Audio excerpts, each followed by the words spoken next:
We are live at Hollywood Kia, home of the no dealer fee. That's why Hollywood Kia is number one. Kia is a proud partner of the Miami Dolphins. Today's also a Ticket Wizard Tuesday. Traffic tickets happen to everyone. Don't let it ruin your day. Go to ticketwizard.com. Stop worrying about it. 5 minutes could save you more than $500 on your next ticket. We'll get some headlines here with Solana. We'll open up the Hard Rock Bet app, and we'll just kind of meander through however many weeks of shows. I mean, Saturday night was not fun. I said this yesterday when we started the show. It was just a little abbreviated show yesterday, but Saturday night wasn't fun. And then you can contrast that with what you witnessed out of Detroit fans, which was this unbridled joy. Yeah. And then it hurts even more. So we'll have an entire offseason to discuss it as the Dolphins head towards 25 years of no playoff victories, but hopefully they'll put an end to that next season. But don't act like this is Cam Cameron time. Correct. That's a great point. Flores. Great point. Or Philbin. This is different. It's going in the right direction. There have to be some tweaks, as they say, but please don't act like we're just a terrible football. That's a great, valid point. It feels like the wheels are coming off because the Baltimore game, the Buffalo game, and then the Kansas City game. But if you look at the season in totality, there's a lot of reasons to be excited, I think. And listen, for anyone who's going to accuse me of being a mouthpiece for the Dolphins, we have zero relationship with them. Nope. I mean, we don't air the games. They went to a competitor of ours. I mean, we literally have zero relationship with them. So there's no towing any company line. Like, I could care less or couldn't care less. However the proper way to say it is. Yeah, my alumni ticket's going to come through. Right. Yeah, exactly. you did your time with the Dolphins. They can't take that away from you. Got my jacket, got the emails. I can sign up. Do you have the sound yesterday, Solana, from Tyreek Hill when he was gaming? Because I kind of vibe with what Tyreek was saying here. This is yesterday. He's on Twitch. And he's just talking to Dolphins. He's playing a video game. You're going to hear video game sounds. I was telling Solana, like, this is so 2024. Wow. Like, yeah, I'm not at a podium with step and repeat behind me. Like, I'm on Twitch playing a video game, and I'm just kind of riffing about how I feel about the season. But this was Tyreek Hill, a little bit of what he was saying to Dolphins fans as he was playing his video game. I know that the season didn't end the way we wanted it to end, man. But a lot of people, especially in Fan Nation, there are some great things to look forward to coming into the years, man. Coach McDaniel, he coaches his ass off. Still a young coach, still improving each and every year. And it's only been 2 years, and look how far we made it. Like, last year we was number 6 offense. This year we're number 1 offense. And it's going to continue to get better. Like, these things just don't happen out of nowhere. I get it. Like, every organization is different. So a lot of people are so quick to give up on, what the Dolphins are trying to build right now. And it's for the future, man. And they got a great coach, Coach McDaniel. So don't give up, man. Don't give up on Tua. Don't give up on Coach. Don't give up on just everybody, man, and the whole entire building. I see a lot of people, they're like, oh, you need to draft this person. You need to get rid of this person. It's like, bro, like, it's only been 2 years. Like, they should do that with every press conference, whether you're on Twitch playing games or not. So great, man. But I like what he said there. It's like, hey, and I know 2 years is a long time when you look at Houston, or you know what I mean? Like, I get it, but also I understand what he's saying, which is, hey, like, we had a pretty good season. Like, don't jump ship now. Yeah, it is going in the right direction. You've been he's just even that 2 years, 2 playoff appearances. I won some team that we were out of it in week 8 of the season. We knew we weren't making it. So he is moving in the right direction. I do trust McDaniel. Should there be changes? Yes.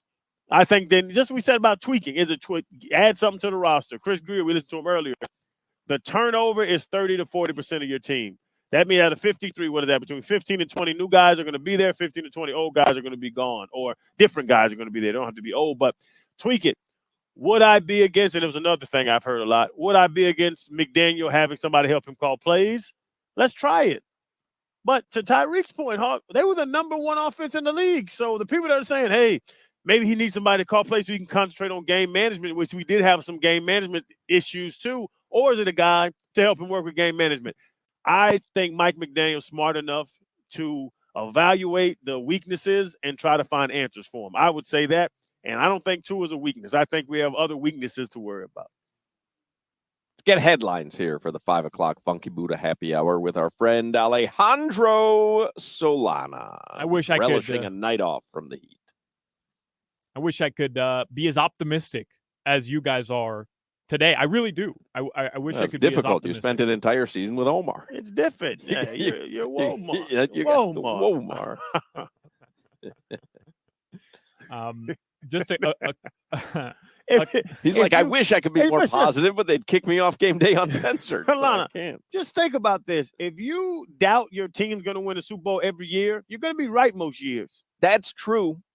Like, congratulations. That's what y'all do. They're not that good. Oh, they're not going to win a Super Bowl. That's Super Bowls. That's right. Yeah, you're going to be right most of the time. There's that's 8 teams left, Hawks. 7 of them are going to be wrong. That's what drives me crazy about the texters, who are so anti-Tua. And then it's like, oh, well, discount what he did against Denver. I'm like, well, okay, that's really convenient for you. But, like, if you always say Tua is not the guy that's going to win the Super Bowl, you're going to be right a hell of a lot more than I'm going to be right, because it's so rare to win a Super Bowl. I was going to say 31 quarterbacks a year, but somebody's going to get hurt. So probably about 45 quarterbacks a year. If you say he can't win a Super Bowl, you're going to be right. But I'm not doing that. I'm not saying, hey, get rid of Tua. I'm not saying Tua's a bum. I'm not saying fire McDaniel. I'm just saying, hey, you had the best season in the past 24 years. You had the best season, the most exciting season, and you still looked really bad in the most important games, and you still came up short. Came up short of what? Well, they didn't win a playoff game. I understand what he's saying. I totally agree with what he's saying. Like, I said yesterday, it is implausible to me that we are coming on the air and talking about another season with not a playoff victory. It's implausible. They're 10-3. They are running away with the division. Yeah. Running away with it. And they didn't win a playoff game. They didn't win the division. They didn't win a playoff game. So I get what he's saying. I'm just saying the people who say, oh, Tua's not going to win you a Super Bowl, like, okay, you're going to be right more often than not on that one. I'm with you there. But you have to look at kind of what Tyreek was saying, which is, hey, we're a lot better. But I do understand what Solana's saying and what Dolphins fans are saying. It is totally implausible to me. If I said to you when they were 10-3, Buffalo was sputtering. Yeah, that was bad. Jets stunk. Patriots stunk. If I said to you after 13 weeks, when this season's over, they're not going to have won the AFC East, they're not going to have hosted a playoff game, and they're not going to have gotten out of wild card weekend, you'd have said no chance.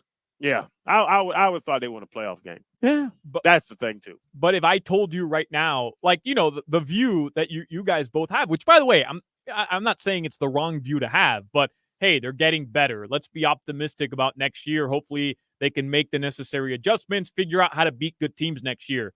But you're telling me right now, from what you saw from Tua Tagovailoa and Mike McDaniel and this team overall, they're going to be better than Patrick Mahomes.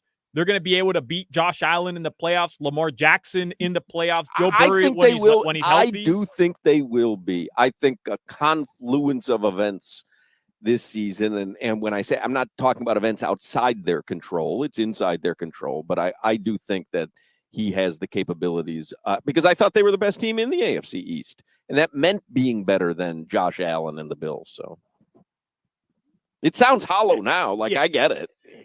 Proof's in the pudding, but and I think if they stay healthy, there we go. Every NFL team would say that, but I just think it was a well-constructed roster, and it's a well-coached team. Late in games, late in the season, they fell off, but to Tyreek's point, he said it. He was like, McDaniel's a young coach. Will he learn from those mistakes? I trust him enough that he's not a hard-headed, old curmudgeonist. My crap works. They just didn't make plays. I think he'll adjust and figure out a way to win the big games late. It's good. It's cool to beat the hell out of people early, but you're going to be in games, and I say it all the time, you're going to be up by 4 or down by 4, and you have to either ice that game or go win that game. And that's what I think the Dolphins hump that they have to get over right now is that. It's not just late. It's throughout the entire season. They didn't beat a good team. They beat the Cowboys, who were atrocious on the road, and we found out weren't a good team anyway. So it's not just late. It really, there was a large enough sample size to where, hey, they were below average against the only 500 teams they played, and then they just beat up on really bad teams and the teams that were mediocre. But that's not a bad thing to be able to beat up on bad teams and Correct. beat mediocre teams. Like that's like you're in the right direction when you're doing that.